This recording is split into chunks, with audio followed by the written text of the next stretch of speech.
There is a secret only whispered among monks, carved in the breath of wind that moves through ancient temples. There comes a moment, just once, when the soul of a man pauses in time, and in that pause, he chooses. But few women ever see that moment, fewer still embody it, because this moment does not shout, it does not knock. It arrives like a mist in the mountains, silent, sacred, and filled with signs. There is a sacred choice that unfolds only once in the quiet span of many lifetimes. It does not announce itself with thunder, does not arrive in the clamor of emotion or the weight of external signs. It appears softly, briefly, and with a clarity only the soul can recognize. This is the first turning of the key, the moment of sacred choice. To be chosen is not to be the loudest presence in the room, nor the most visible light in the field of stars. It is to be the one who, in stillness, reflects what another soul has been seeking in silence. The sacred choice does not rise from desire alone. It arises from resonance, a vibration between two inner worlds that once met beyond time and now find each other again. In the teachings of the old monks, there is a story. A young acolyte once asked his master, "How will I know when it is time to choose the path that is mine?" The master handed him a bowl of water and said, "Walk to the edge of the cliff and stand there until you know." The boy walked unsure, his feet trembling with each step as the path grew narrow and the wind sang through the stones.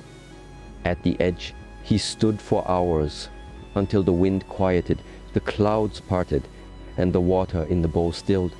Only then did he see the reflection of the sky inside the bowl, and only then did he know the path. The master later told him, "We do not choose the path, we still the water, and the path reveals itself." So it is with being chosen. We do not chase, nor do we compete. We become the mirror in which destiny can see itself. When a man is surrounded by many, it is not the loudest who anchors his soul. It is the one who does not disturb the bowl of water, the one in whose presence he sees his truth reflected back at him. And that reflection is unmistakable. In daily life, this understanding may arise when two people sit together, not needing to speak, yet everything is said. When a woman, instead of seeking to be desired, rests in her knowing her wholeness. She does not perform.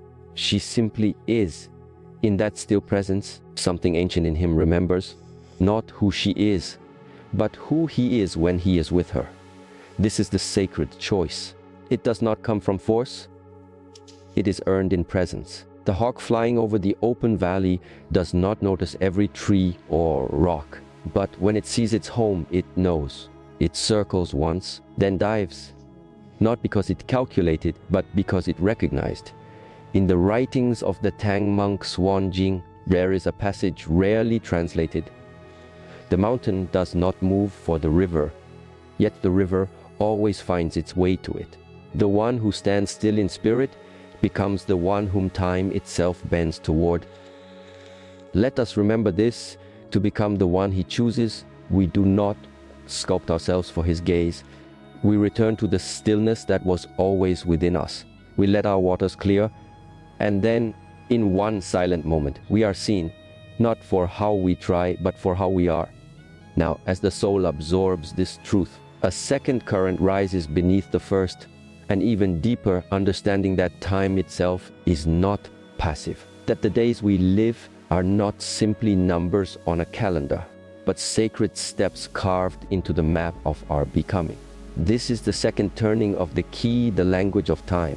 Each month, the wheel of fate turns, not chaotically, but with divine rhythm, and within that rhythm, certain days are more than days. They are doors.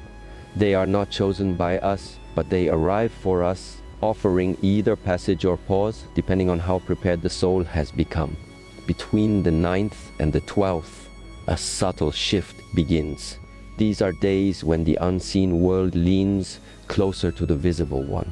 The breath of fate brushes the surface of our awareness, and those attuned to the quiet will sense it, an energy a memory, a moment of inner knowing. You may dream of him during these nights or feel an urge to reach out. But more importantly, your spirit will begin to stretch as though awakening from a long sleep. Between the 9th and 12th, observe your emotions. They are the language through which your higher self speaks. Listen for repetition. Look for symbols. These are not coincidences, they are instructions whispered through the veil. Then comes the 17th, the day of testing. In ancient Taoist practice, this is known as the bending of the bamboo. When a storm approaches, the bamboo does not resist, it bends.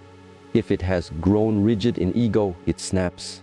On the 17th, something may occur. He may grow distant. There may be silence or misunderstanding or delay. But this is not the end. It is the mirror. How you respond here determines not his path, but yours. A woman aligned with the divine does not rush to fix. She leans into faith. She remembers the river. She bows not to the man, to the greater pattern at work. There is a story once told by a Shaolin elder. A disciple, heartbroken by rejection, asked, "Why does the one I love pull away when I offer all?" The elder took him to a pond. He threw a stone into the water. Ripples scattered across the surface. "See how the water moves away from the stone," he said. "Not because it rejects it, because it must adjust before it can receive it." Sometimes we mistake adjustment for rejection, but the soul must often rearrange itself before it can receive what is meant. The 17th may bring this adjustment.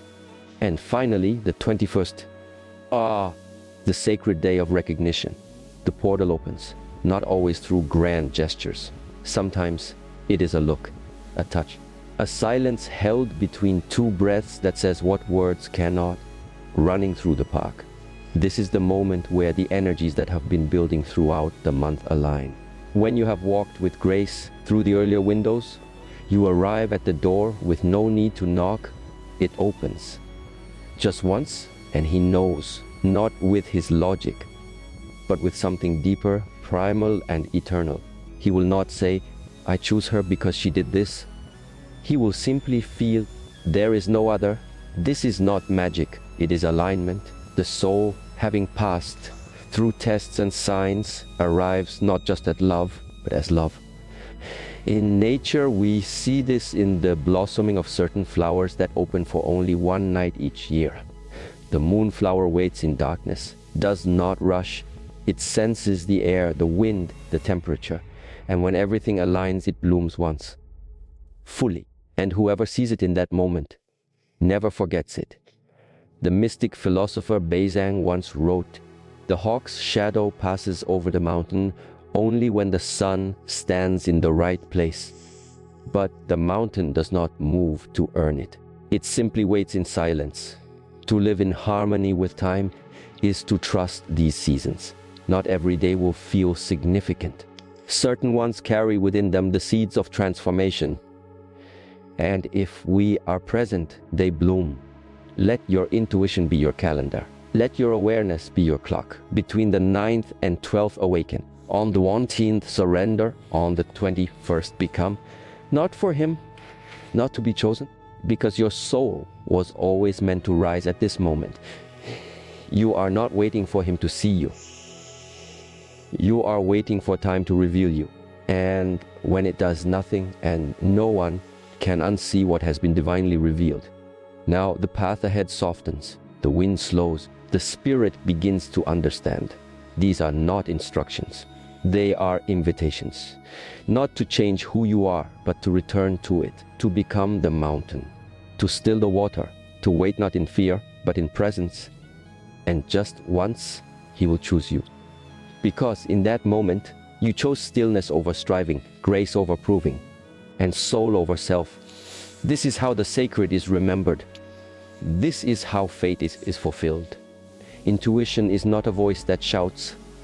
It is a vibration, a feather brushing across the still surface of the soul. In a world where noise is worshipped and answers are hunted with urgency, the one who listens in silence becomes a rare mirror to destiny. This is the third key intuition as the inner monk. We are all born with this inner monk. He sits in the temple of our heart, quiet, patient, unmoved by the winds of desire or the storms of thought. But few ever sit with him long enough to hear his wisdom. We ask questions with our mouths, but rarely wait for the reply that comes without words. Intuition is not a guess. It is not a passing feeling. It is a deep remembering, a soft echo from a part of you that already knows. The more the mind tries to calculate, the more intuition fades. When we empty the cup of our thoughts, even the faintest truth leaves a ripple. There is a parable from the mountain temples of old. A young seeker came to his master, burdened by doubt about whether the man she loved truly saw her soul. She had asked others, consulted signs, even chased omens, but clarity eluded her. The master handed her a bamboo flute and said, "Go into the forest. Play only when you feel the wind's direction change." She wandered for days. Every time she thought of playing, the wind seemed uncertain. Finally, on the seventh morning, she stood at the edge of a cliff. A strong gust came, not from behind, but from within. It rose in her chest before it touched her skin. She lifted the flute and played. The sound traveled far. Moments later, birds rose from the trees below, and a deer stepped quietly into the clearing, unafraid. She returned to the master and asked, "What did it mean?" The master smiled. "You played not when the wind came, but when the wind came from you." This is how truth is heard. Intuition rises in this same way, not from external signs alone, but from the still center of being. In the quiet space between action and reaction, intuition speaks. In daily life, this may look like pausing before sending a message, not out of fear, but out of deep listening. A woman aligned with her intuition may sense when a conversation is not meant to be forced. She lets go, not to give up, but to respect the divine order unfolding. She does not chase, she observes. And when the moment comes, she moves not from anxiety, but from knowing. In nature, the leopard does not pounce at the first sound. It waits, it listens. The stillness between its heartbeat and the rustle in the grass is its teacher. It knows when to move, not because it was told, because it feels the shift. In the old teachings of Senken, the third patriarch of Zen, it is written, "When you walk in the mist, you get wet without noticing." So too with truth. It enters not through argument, but through presence. This is the way of the inner monk. Not to analyze, but to become aware. To walk through life not trying to decide, but to sense. When a woman walks in this way, her very presence becomes magnetic. A man may not understand why he is drawn to her, but his soul, seeking truth, recognizes hers. The world will offer 1,000 strategies, but intuition does not follow maps made by others. It follows the scent of alignment. To return to the inner monk is to trust what you feel when all noise is stripped away. It is to remember that the most important messages do not come in words, but in the way your breath changes when you are near something real. This prepares the heart for the fourth key, the understanding of divine timing and the veil. We live in a world obsessed with immediacy. We want the fruit before the seed has rooted. We want answers before questions have matured. But in the architecture of the universe, nothing sacred is rushed. There is a veil drawn between the soul and its destiny. Not as a punishment, but as protection. Behind that veil, all that is meant waits patiently. But it is not the readiness of time that parts it. It is the readiness of you. Divine timing does not bend to the clock. It bends to alignment. You cannot pull the flower open without destroying it. The rose blooms only when the sun, soil, and silence have done their work. So it is with love, purpose, recognition. To force an outcome before its time is to invite illusion. But to trust the rhythm of delay is to open the gate of grace. A Shaolin monk once told a parable of two disciples who both planted a sacred tree. The first grew impatient. He watered it twice daily, rearranged its roots, and even spoke words of urgency to it. Weeks passed, and the tree remained a sprout. The second watered quietly, sat in stillness beside it. He listened to the wind. He learned the rhythm of the moon. He fasted on the seventh day and spoke only words of gratitude to the soil. Months later, the first tree withered. The second broke through the earth and bloomed, 3 times faster than expected. The monk concluded, the tree did not bloom from effort, bloomed from harmony. In personal growth, we see this too.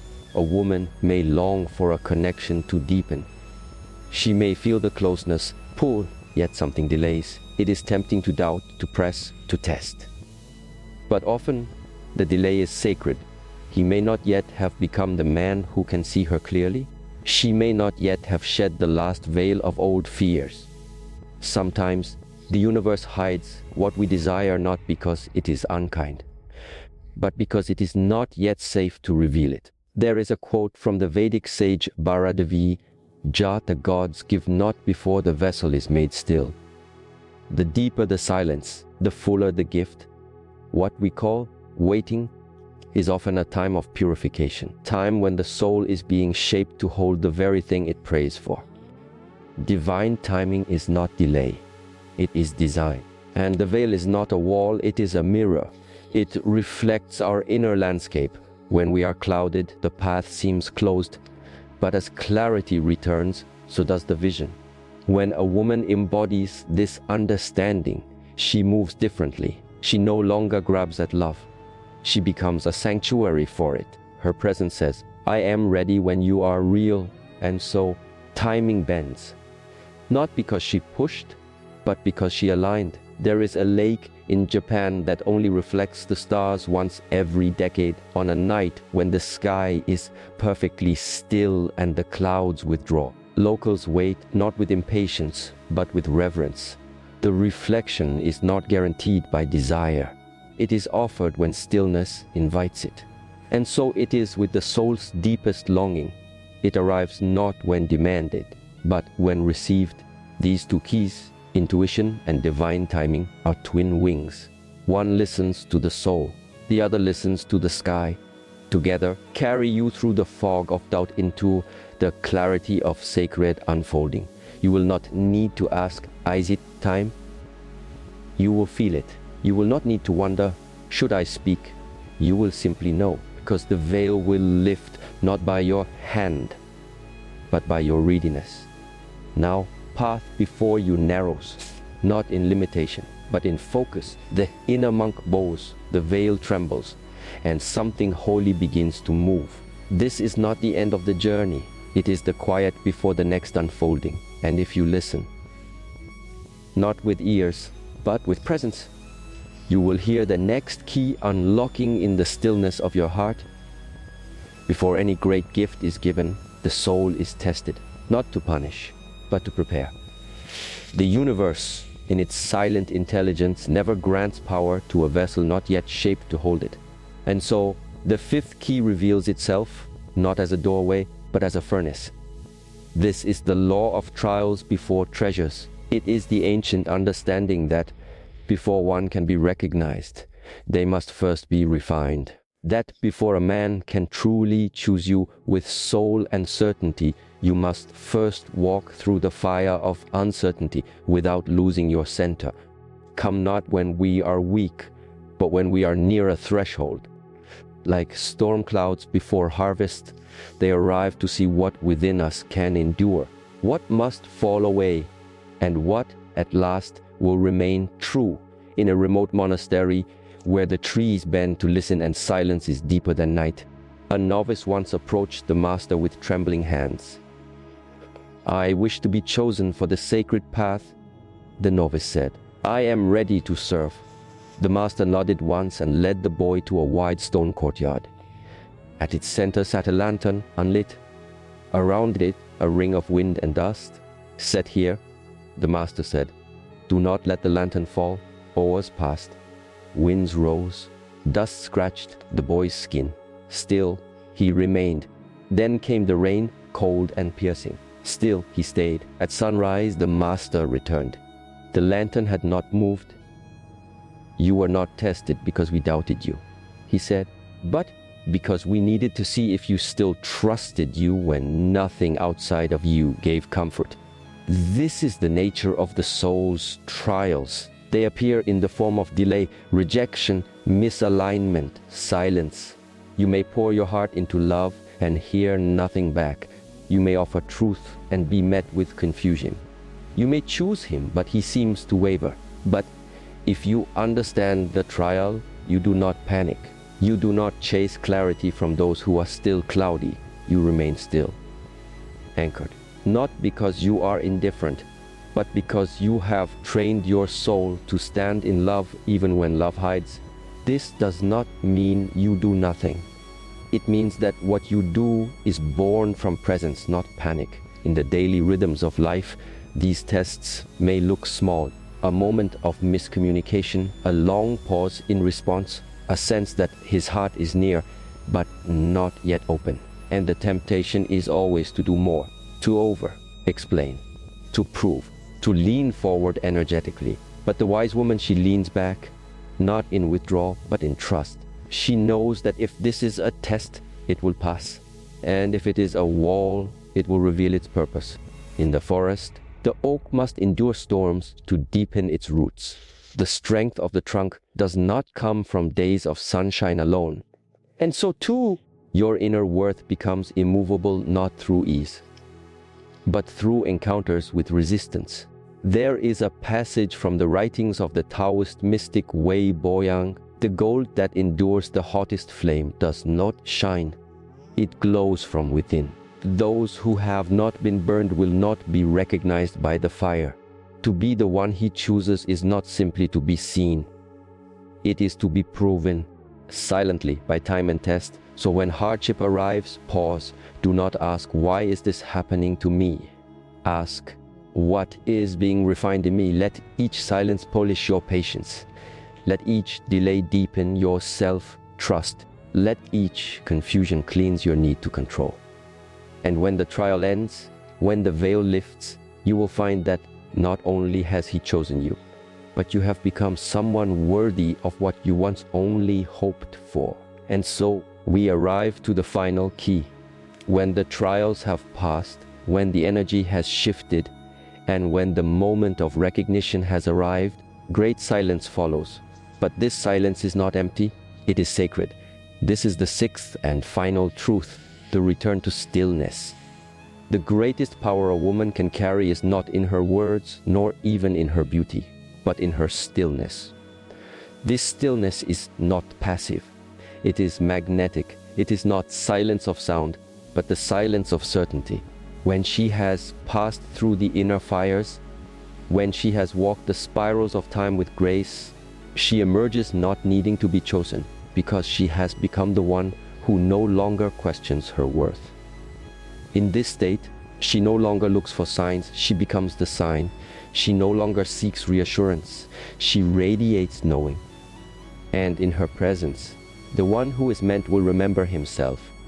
There is an old tale told in the hills of Bhutan. A monk once asked his teacher, "How do I know when I've done enough to be seen by the divine?" The master led him to a mountain spring perfectly still. "Throw a stone," he said.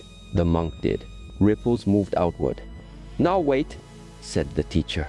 They sat in silence until the spring became still again. A dragonfly landed on its surface. Its wings mirrored in the water. "You see," the master whispered, "when the surface is still, the sky returns. So it is with your spirit. When you return to stillness, not through withdrawal, but through wisdom, you become the mirror through which others see clearly. In your stillness, he will feel safe. In your stillness, he will hear his own soul echo back to him. Not because you spoke louder, because your presence made silence feel like home. In nature, the mountain does not move, yet the winds revolve around it. The moon does not shout, yet the tides bow to its rhythm. This is the power of aligned stillness. In daily life, this may look like speaking less, but with more weight. Saying no without guilt. Holding space for connection without grasping for it. It is found in the way you pause before responding, the way you leave space in a conversation, the way you are unshaken by emotional weather. And most importantly, it is the way you trust that what is for you knows where to find you. There is an ancient quote from the Chan tradition: peach blossoms do not chase the bee. Still, spring arrives and they are surrounded. When you return to this inner quiet, the external world responds. Not because you demanded, but because you aligned. He will choose you not because you fought for it, but because you became undeniable. And even if he does not, you will have become something rarer than being chosen. You will have become whole, and wholeness does not wait, it welcomes. It does not bend for love, it invites it. So now the journey draws to its close. You have walked through the illusion of scarcity. You have listened beyond noise. You have waited through divine timings. You have endured the furnace of trial. And at last you have returned to stillness. The 6 keys are not merely teachings. They are mirrors. Hold them not as knowledge, but as a way of being. The time will come when everything opens. And when it does, you will not need to ask, why me? You will smile as if remembering something ancient. Because deep within you always knew. And he will know too, even if he once had 1,000 options. They will vanish in the presence of the one who became the answer without ever asking the question. Scroll has closed. The wind has stilled. The soul, now ready, waits not for love, but walks with it. And so if you do this just once, with truth, alignment, and trust in the divine rhythm of time, he will choose you. Even if surrounded by stars, he will search the sky for the one constellation that holds his name. So wait for the 9th. Prepare for the 17th, open on the 21st, and let fate do what it was always designed to do: reveal the chosen, test the ready, crown the one who never begged, only became. Now go and walk like the wind knows your name, for somewhere in the silence, he is already turning toward you.